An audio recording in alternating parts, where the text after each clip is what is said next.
Hello साथियों, भारतीय न्याय संहिता में आपका फिर से स्वागत है। आज हम भारतीय न्याय संहिता 2023 और आईपीसी 1860 में पढ़ने जा रहे हैं। बहुत ही महत्वपूर्ण टॉपिक है।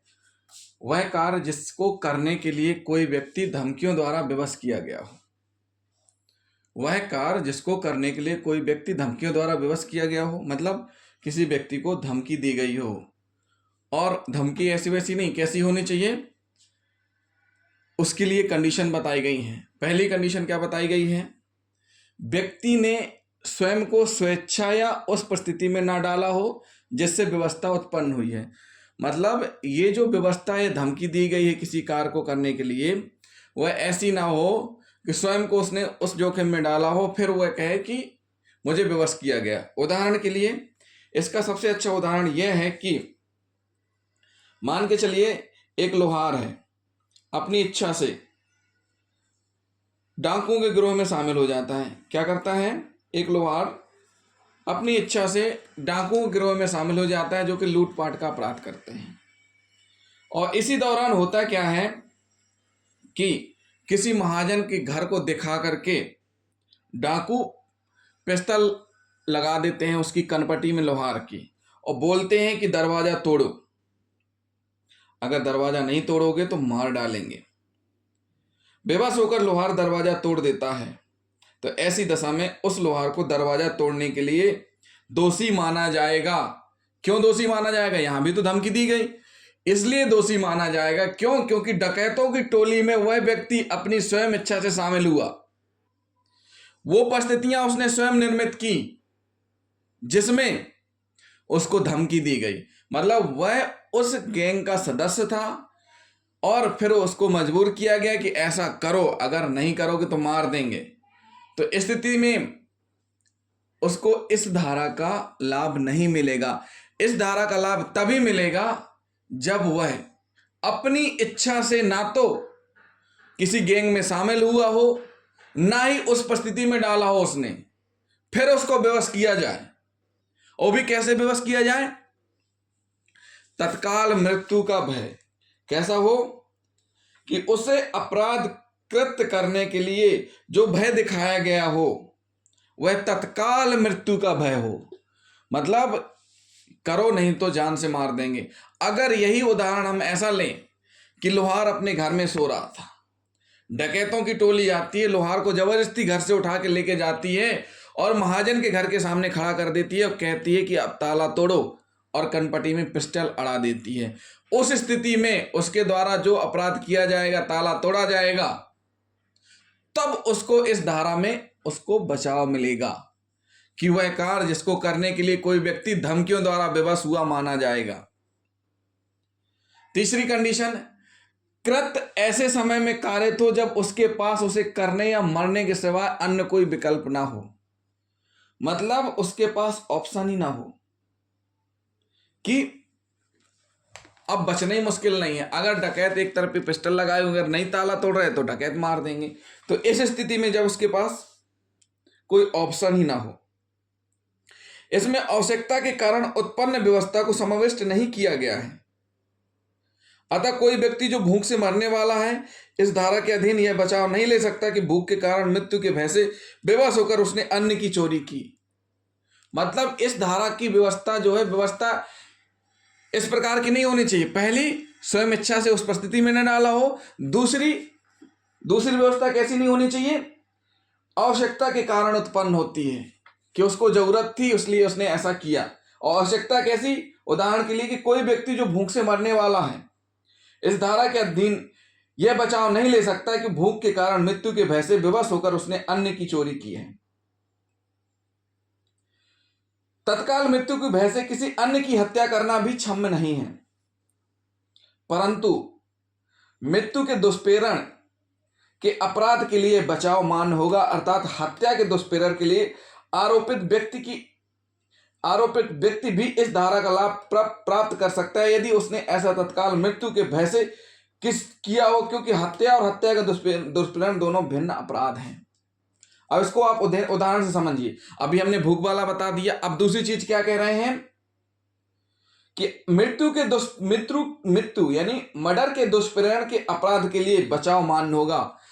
कब होगा, यह उसके लिए ऐसा किया गया। उदाहरण के लिए देखिए, सोनू बनाम सम्राट के मामले में, सोनू बनाम सम्राट का मामला है, अभियुक्त के विरुद्ध मिथ्या साक्ष्य देने का आरोप था। किसमें? अभियुक्त जो आरोपी है उसके खिलाफ झूठा बयान देने का अपराध था, जिसके कारण एक निर्दोष व्यक्ति को फांसी पर चढ़ा दिया गया। अभियुक्त ने अपने बचाव में यह तर्क प्रस्तुत किया कि पुलिस की यातनाओं के डर के कारण उसे फांसी चढ़े व्यक्ति के विरुद्ध हत्या के अपराध की मिथ्या साक्ष्य देने के लिए विवश होना पड़ा था। न्यायालय ने अभियुक्त के बचाव को अमान्य करते हुए अभिनिर्धारित किया कि व्यवस्था का बचाव उसी दशा में मिलेगा यदि मृत्यु का भय तत्काल हो, पूर्व में दी गई धमकी अथवा बाद में यातना पहुंचाए जाने का भय इस धारा के अधीन संरक्षण दिए जाने योग्य नहीं है। एक उदाहरण और देखिए, देवी जी गोविंद जी में अभिनिर्धारित किया है, देवी जी गोविंद जी में अभिनिर्धारित किया है कि एक पुलिस जन का अपने वरिष्ठ अधिकारी के आदेश से किसी व्यक्ति की मृत्यु कारित करने के लिए यातना देना उसी प्रकार न्योचित नहीं ठहराया जा सकता जैसे एक लुटेरा अपने गिरोह के साथियों के आज्ञा पालन के तर्क को न्योचित नहीं ठहरा सकता। तो इसमें परिस्थितियां दी गई हैं, कब नहीं होगा। एक उदाहरण और हम आपको बताते हैं। अंग्रेजी विधि के अंतर्गत व्यवस्था की प्रतीक्षा न केवल उस मामले में लागू होती है जिनमें तत्काल मृत्यु का भय कारित किए जाए, बल्कि उनमें भी जिनमें तत्काल गंभीर शारीरिक क्षति का भय कारित किया जाता है। यह भय सदा ही अभियुक्त के शरीर के संबंध में हो, यह भी आवश्यक नहीं है, ये अंग्रेजी विधि कहती है। तो साथियों, ये व्यवस्था हुई, लेकिन इसमें कुछ अपवाद भी हैं। अपवाद कैसे हैं? अपवाद हम बता देते हैं, जब बचाव नहीं मिलेगा। अपवाद में क्या कहा गया है कि किसी अन्य व्यक्ति की हत्या करने के लिए विवश करना, मतलब एक व्यक्ति को दूसरे व्यक्ति की हत्या करने के लिए आप विवश कर रहे हैं, तब बचाव नहीं मिलेगा। ऐसी स्थिति में वो हत्या कर दे तो उसको बचाव नहीं मिलेगा, उसके ऊपर वही अपराध चलेगा जो उसने किया हुआ हो माना जाएगा, यानी मर्डर का ही। दूसरी कंडीशन, राज्य के विरुद्ध दंडनीय कोई अपराध करने के लिए विवश करना। भाई, अपने देश के खिलाफ अगर कोई अपराध ऐसा कर रहे हो तो उसके लिए भी ये चीज व्यवस्था नहीं मानी जाएगी। इस व्यवस्था के कारण वह उक्त दो में से कोई अपराध कर बैठा तो इस धारा के अधीन व्यवस्था का बचाव नहीं मिलेगा, क्योंकि विधि किसी भी स्थिति में व्यक्ति को दूसरे की हत्या करने, विधि है जो हमारी भारत का जो कानून है, विधि किसी भी स्थिति में व्यक्ति को दूसरे की हत्या करने या राज्य के विरुद्ध गंभीर अपराध करने की छूट नहीं देती है। हत्या के लिए व्यवस्था या बचाव न दिए जाने का औचित्य इसलिए है कि, अब इस लाइन पे थोड़ा फोकस करिए, इसलिए है कि जहां व्यक्ति को स्वयं की मृत्यु या किसी अन्य की मृत्यु में से किसी एक को चुनना है तो विधि अपेक्षा करती है कि वह स्वयं की मृत्यु को चुने, अर्थात अपना जीवन बचाने के लिए कोई भी दूसरे का जीवन लेने का अधिकारी नहीं है। तो इस स्थिति में ये इस धारा का बचाव नहीं होगा कि किसी अन्य व्यक्ति की हत्या करने के लिए किसी को बोला जाए। बहुत सारी फिल्मों में होता है कि लो, उसने कहा कि हम इसको मार देंगे, नहीं तो तुम उसको मारो। तो इस स्थिति में उसके द्वारा अपराध करवाया जाता है, लेकिन यह बचाव नहीं है। क्यों नहीं है? कि विधि कहती है कि जहां व्यक्ति को स्वयं की मृत्यु या किसी अन्य की मृत्यु में से किसी एक को चुनना हो तो विधि अपेक्षा करती है स्वयं की मृत्यु को चुने, ना कि सामने वाले की। तो धारा ये कंप्लीट होती है। धारा 32 आईपीसी में 94, वह कार्य जिसको करने के लिए कोई व्यक्ति धमकियों द्वारा विवश किया गया हो। हमने आपको कंडीशंस बता दी हैं। अब हम पढ़ेंगे अगली धारा, तुच्छ अपहानि कारित करने वाले कार्य। देखिए, तुच्छ नाम से ही स्पष्ट है। क्या है? तुच्छ नाम से ही है। तुच्छ बातों पर ध्यान नहीं देती है। विधि कहती है कि तुच्छ बातों पर ध्यान नहीं देती है। किन किन कंडीशनों में? विचाराधीन कार्य अपराध होना चाहिए। दूसरी कंडीशन, वह इतना तुच्छ हो कि मामूली समझ वाला व्यक्ति भी उसकी शिकायत ना करे। यानी कार्य तो अपराध है, विधि द्वारा निषिद्ध है, लेकिन फिर भी हो तो जो कि तुच्छ प्रकृति के हों, और दूसरा समझदार हो कि वो शिकायत ही ना करे, तो ऐसे अपराधों को दंडनीय नहीं माना गया है। मतलब इनको तुच्छ अपहानि के रूप में माना गया है। हम थोड़ा सा इसको और स्पष्ट करते हैं। विधि तुच्छ बातों पर ध्यान नहीं देती का तात्पर्य है कि विधि उन बातों पर अधिक ध्यान नहीं देती है जो अपने शाब्दिक अर्थ में तो अपराध की श्रेणी में आती है, परंतु उनसे क्षति नाम मात्र की होती है, जिसके लिए अपराध का संज्ञान करना भी न्यायोचित नहीं माना जाता है। इस धारा के प्रावधान के संबंध में दंड संहिता के निर्माताओं ने कहा है कि भाषा की त्रुटि के कारण ऐसे अनेक कृत्य हैं जो शाब्दिक त्रुटि से किसी अपराध के अंतर्गत आते हैं, परंतु यदि वास्तव में देखा जाए तो उसके पीछे आपराधिक भावना नहीं रहती है, उसकी भावना आपराधिक नहीं रहती है। जैसे बरसात में कहीं पानी भरा हुआ है, सामने से एक 4 व्हीलर आती है और उसका पानी गंदा पानी दूसरे व्यक्ति के कपड़ों में आ जाता है, तो उसको रिष्टि तो हुई, लेकिन यह तुच्छ कहला जाएगी। अतः उन्हें अपराध मानना जनहित में नहीं होगा। उदाहरण, किसी व्यक्ति की दवात में कलम डुबोना चोरी का अपराध नहीं। कोई बैग है, बैग में कलम रख दी गई तो उसको चोरी नहीं मानी जाएगी। किसी व्यक्ति के पास से तेज रफ्तार में कार से धूल उड़ाते हुए गुजरना रिष्टि है। किसी व्यक्ति को गाड़ी में बैठने के लिए दबाना चोट है, लेकिन क्या इनके लिए आपराधिक कार्रवाई चलाना न्यायोचित होगा? यदि ऐसी छुटपुट बातों को अपराध मान कर लोगों को दंडित किया जाने लगे तो समाज में लोगों का साथ साथ रहना दूभर हो जाएगा। इसी कारण ऐसे नगण्य और क्षतिकारक कृत्यों को आपराधिक दायित्व से मुक्त रखा गया है। इसका सबसे बड़ा जो रीजन है तुच्छ अफानी कार्य करने वाले कार्यों का, कि यदि ऐसे छुटपुट बातों को अपराध मानकर लोगों को दंडित किया जाने लगे तो समाज में लोगों का साथ रहना दूभर हो जाएगा, क्योंकि छोटी मोटी विधि का उल्लंघन तो होना स्वाभाविक ही है, हो जाती हैं, लेकिन वह इस प्रकार की नहीं होनी चाहिए। वो अपवाद हम आपको बताएंगे। लेकिन अगर कोई कार निकल रही है, धूल उड़ी, उसके कपड़ों में आ गए, तो इसको उसकी श्रेणी में रिष्टि तो हुई, लेकिन कैसी हुई? छुटमुट हुई है, तुच्छ हुई है।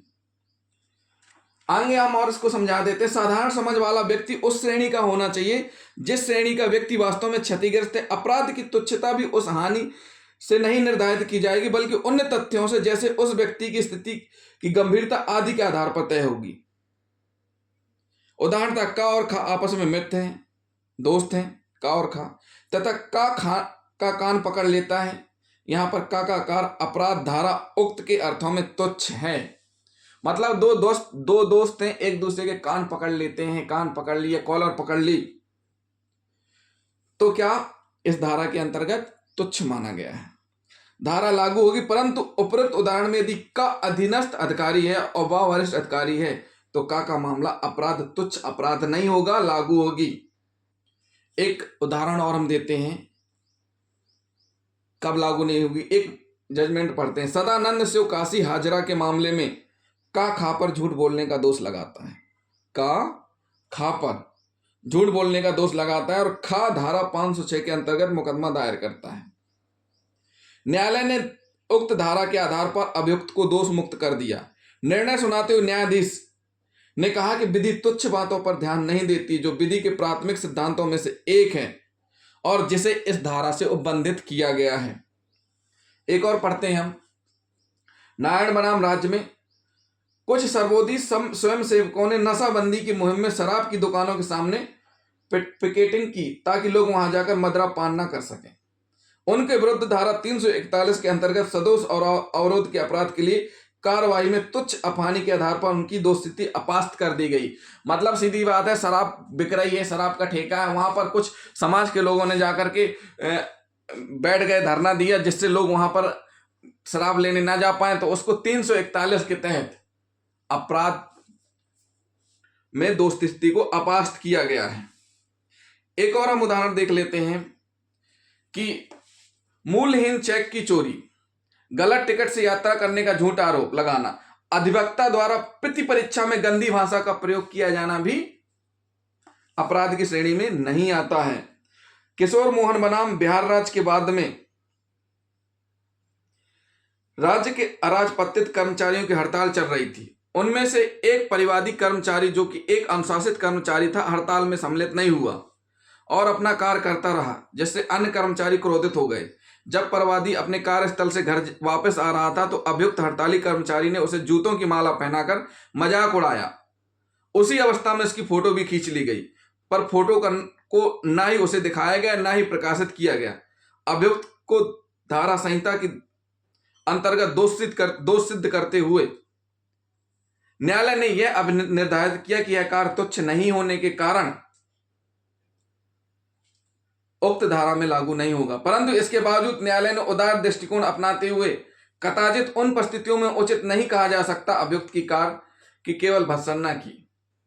मतलब ये अपवाद हैं। अभी हमने जो चीजें बताई वो उनमें बचाव मिलता है, लेकिन इस प्रकार के अगर किए जाते हैं तो ये अपवाद है, इन पर नहीं मिलेगा। और कौन कौन से ऐसे कृत्य हैं जो तुच्छ अपहानि करने पर भी अपवाद नहीं मिलेगा? पहला है, कोई भी पदच्युत अधिकारी ने छाती की डंडी से अपने अधिकारी को मामूली चोट पहुंचाई तो भी अपराध है। शासकीय कार्य में लोक सेवक के साथ अपर्दता करना, उसके साथ धक्का देना या उसकी वर्दी पकड़ लेना या उसकी कॉलर पकड़ लेना भी अपराध है। प्रतिष्ठित और सम्मानित स्वतंत्रता संग्राम सेनानी, समाज सेवक व्यक्तियों की कॉलर या कान पकड़ना भी अपराध है। दोस्ती यारी में चलेगा, लेकिन आप किसी ऐसे प्रतिष्ठित व्यक्ति के साथ ऐसा नहीं कर सकते। ऋण पत्र को फाड़ डालना अपराध है। खाद्य अपमिश्रण के अपराध, खाद्य अपमिश्रण यानी ये नहीं कह सकते कि छोटे से तो मिलाया था, कौन सा ज्यादा हमने मिक्स किया है, तो वो इसमें छूट नहीं है। तो साथियों, ये धारा हुई जिसमें हमने आपको बताया कि तुच्छ अपहानि कारित करने वाले कार्य जिनमें छूट दी गई है, लेकिन वो सभी के सभी कार्य ऐसे हैं जो विधि द्वारा निषिद्ध हैं, फिर भी उनमें न्यायालय का कहना यह है कि अगर इस प्रकार से इन मामलों पर कार्रवाई या दंडित किया जाने लगेगा तो लोग समाज में फिर रह नहीं पाएंगे। लेकिन साथ ही साथ कानून ने, न्यायालय ने यह भी निर्धारित किया है कि इस प्रकार के तुच्छ काम या जो तुच्छ हानि वाले कृत्य हैं ये ऐसे व्यक्तियों के साथ नहीं किए जाने चाहिए, जैसे कि किसी जूनियर कर्मचारी का अपने सीनियर के साथ मामूली चोट पहुंचाना, शासकीय कार्य में लोक सेवक के साथ अभद्रता करना, प्रतिष्ठित और सम्मानित व्यक्तियों के साथ कान पकड़ना या कॉलर पकड़ना, गाल खींचना, ये सारी की सारी चीजें क्या है, अपराध की श्रेणी में आती हैं। और साथ ही साथ ये भी नहीं है कि किसी महिला के साथ किसी प्रकार की चोट पहुंचाई जाती है किसी दूसरे व्यक्ति के द्वारा तो वह भी इसमें आएगा। लेकिन कैसे होने चाहिए, जैसे आप किसी महिला का कान नहीं पकड़ सकते, आपकी फ्रेंड है वो बात अलग है, लेकिन राय चलते किसी का आप ऐसे नहीं कर सकते। तो ये सारी की सारी चीजें हैं जिनको तुच्छ अपहानि के अंतर्गत रखा गया है। कुछ चीजें हैं जिनको तुच्छ अपहानि के कार्य करने वाले कार्य का अपवाद बताया गया है, जिनमें इस धारा का फायदा नहीं मिलता है। तो साथियों, जिन साथियों ने अभी तक हमारा चैनल सब्सक्राइब नहीं किया तो हमारे चैनल को सब्सक्राइब जरूर कर लें और हमें कमेंट करके जरूर बताते जाएं आपको हमारा वीडियो कैसा लगा। पसंद आया हो तो वीडियो को लाइक और शेयर जरूर करें। थैंक यू दोस्तों।